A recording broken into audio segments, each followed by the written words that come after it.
আসসালামু আলাইকুম রহমতুল্লাহি ওয়া বারাকাতুহু। যাবতীয় প্রশংসা আল্লাহর জন্য, যিনি পরম করুণাময় অতি দয়ালু। ভিডিওটা দেখো, তারপর বলছি। এ বাউল, তুই যদি তোর মায়ের বুকের দুধ খেয়ে থাকোস, কারি আসাদের সামনে আয়। 50 লাখ না 1 কোটি টাকা চ্যালেঞ্জ। হারামজাদা, কোরআনের ব্যাখ্যা জানোস না, অনুবাদ জানোস না, কেন কোরআনের অপব্যাখ্যা করস? কুল আউযু বিরাব্বিন নাস এর অর্থ কি নাসা? মালিকিন নাস এর অর্থ কি নাসা? আমরা মুসলমান, আমরা এইরকমই মুসলমান যে আমরা বহুত জ্ঞানী হয়ে গেছি, নিজেকে বহুত বড় জ্ঞানী মনে করি, কেননা আমাদের শিক্ষা বেশি, তাই আমরা নিজেদেরকে জ্ঞানী মুসলমান। কে জানে না এ ভুল বলেছে? কে জানে না? যতজন কোরআন পড়তে পারে সবাই জানে যে এ ভুল বলছে। যে অনুবাদ করতে পারে সে জানে এ ভুল বলছে। কে জানে না?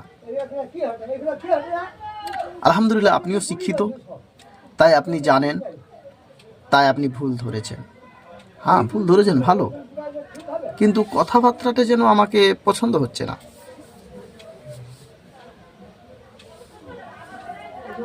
ভুল ধরেছেন, আপনি এমনভাবে কথাবার্তা বলো, এমনভাবে বোঝাও যেন আলহামদুলিল্লাহ তোমার পাশে যারা বসে আছে তারাও শুনে খুশি হবে। তুমি কি করছো?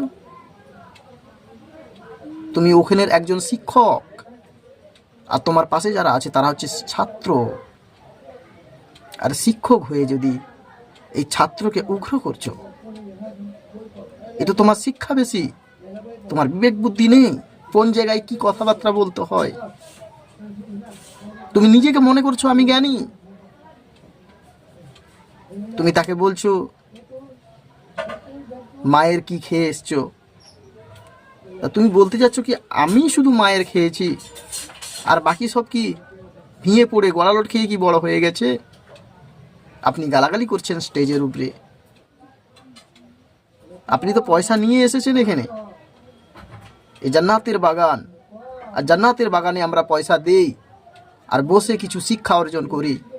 আর আপনারা জান্নাতের বাগানে এসেছেন কিছু লিবে, কিছু নিয়ে তারপরে এসেছেন। দাওয়াত দিয়েছিও, যথেষ্ট, আমার পছন্দ হয়েছে তাই আপনাকে দাওয়াত দিয়েছি, আপনি এসেছেন।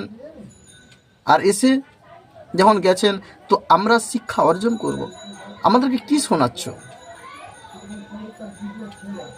আলহামদুলিল্লাহ আপনি শিক্ষিত, কিন্তু এই গালাগালি, বাজি ধরা, আপনি জানেন ইসলামের মধ্যে কোন জুয়া নিষেধ?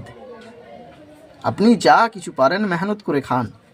আপনি যে বাজি ধরছেন, বাজির মধ্যে কেউ হারবে, নয়তো বাজির মধ্যে কেউ জিতবে, বাজিটাই হারাম।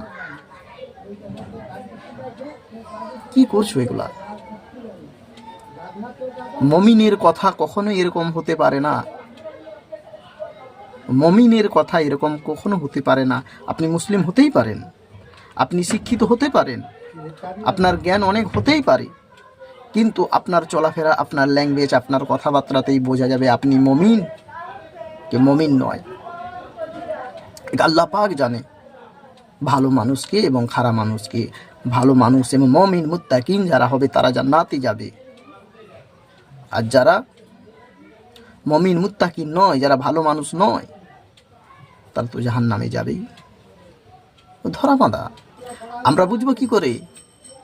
সব তো আল্লাহ জানে। তো আল্লাহ যখন সব জানে, তো কোরআনটা তাহলে কিসের জন্য পাঠিয়েছে? কোরআনটা তাহলে কিসের জন্য পাঠিয়েছে? কোরআনের মধ্যে যা কিছু আছে আমাদেরকে তো সেই হিসাবেই চলতে বলা হয়েছে।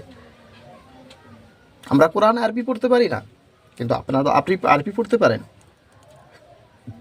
উচ্চারণ হয়তো ভুল ভাল হতে পারে, কিন্তু অনুবাদ তো আলহামদুলিল্লাহ আমরা বুঝতে পারি। আর অনুবাদটা পড়ে আমরা যতটুকু শিখি, যেন মনে হয় আপনারা যে হিসাবে চলাফেরা করেন, আপনারা যে হিসাবে কথাবার্তা বলেন, নিজেকে বহুত বড় মনে করেন, বহুত ভাও খান আপনারা। এগুলো ঠিক নয়। আপনি একজন শিক্ষক হয়ে আসছেন, আর আপনার কাছে লাখ লাখ ছাত্র বসে আছে। আপনি কখন মুখ থেকে দুটো কথা বলবে? আল্লাহ নবীদের কথা, কোরআনের কথা, সাহাবাদের কথা, হাদিস থেকে বলবে, কোরআন থেকে বলবে।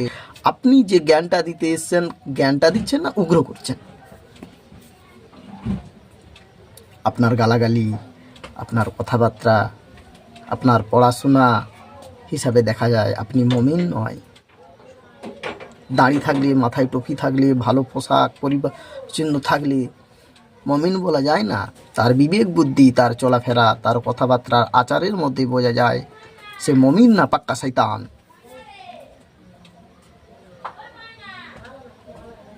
আপনি কিছুক্ষণের জন্য আমার ভিডিওটা যদি আপনার কাছে পৌঁছে যায়, আপনি কিছুক্ষণের জন্য ভাবুন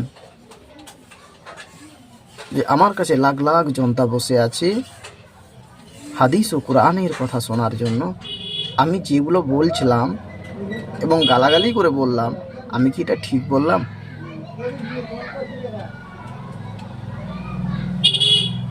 একটু ভাবুন। আমি মেনে নিলাম আপনি জ্ঞানী, আপনি অনেক পড়াশোনা করেছেন। আমি জ্ঞানী নই, আমি পড়াশোনা করিনি, কিন্তু বিবেক বুদ্ধি হিসাবে, কথাবার্তার হিসাবে, মানুষের সঙ্গে ব্যবহার আচারের মধ্যে তুমি একটু দেখো দেখি এ কথার সঙ্গে মিল খাইবে।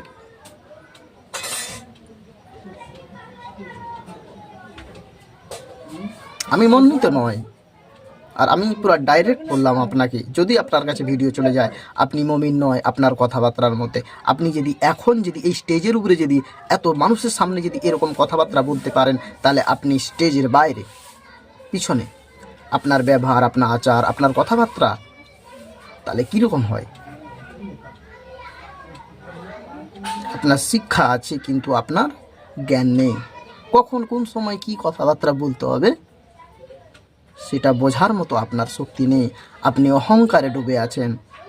আমরা হিব্রু ভাষায় বলি ইবলিস, কিন্তু তার বাংলা হলো অহংকার। আপনি অহংকারী। আপনি একটু ভেবে দেখুন, আশা করি বুঝতে পারছেন।